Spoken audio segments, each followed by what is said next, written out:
We talked about starting an exercise program a little earlier. Many people have good intentions to do it, but don't stick with it. What are some of the biggest mistakes people make that end them back up on the couch?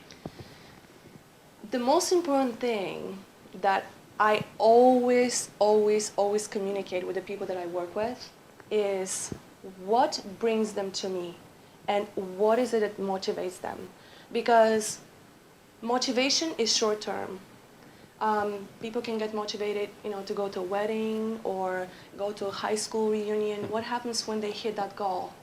The motivation is gone. Mm-hmm. So whatever they've achieved to that point, it kind of like goes down the drain. So the most important thing for people is commitment. And the commitment has to be to their health, not to anything else.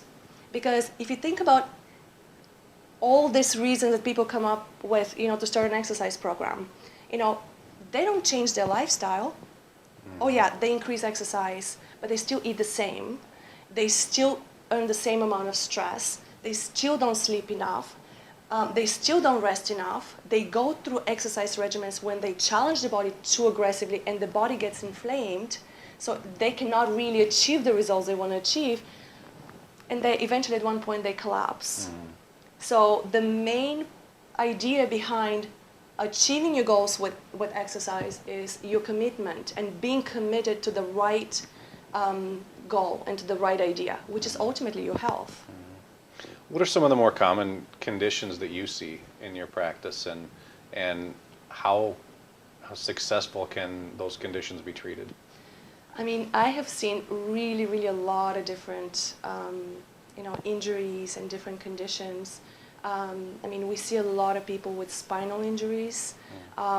It's very interesting how little attention is anybody pays to the mechanics of movement, mechanics of posture, because a lot of times, people come to me, they're like, oh my God, I have a prolapsed disc, or I have a herniated disc. I've never been in a car accident, I've never had an injury, but I have this happening to me.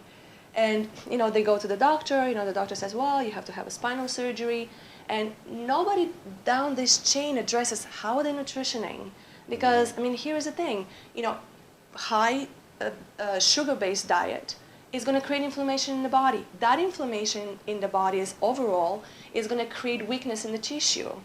And then they sit on that chair all day long, and here's the injury happening in the body. I see a lot of people coming to me also with fibromyalgia.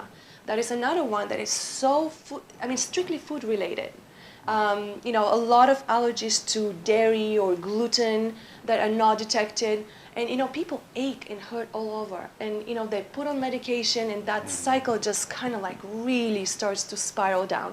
And when somebody like that comes to me, I cannot start them on an exercise program because they're already inflamed. So me creating a program for them will create even further inflammation.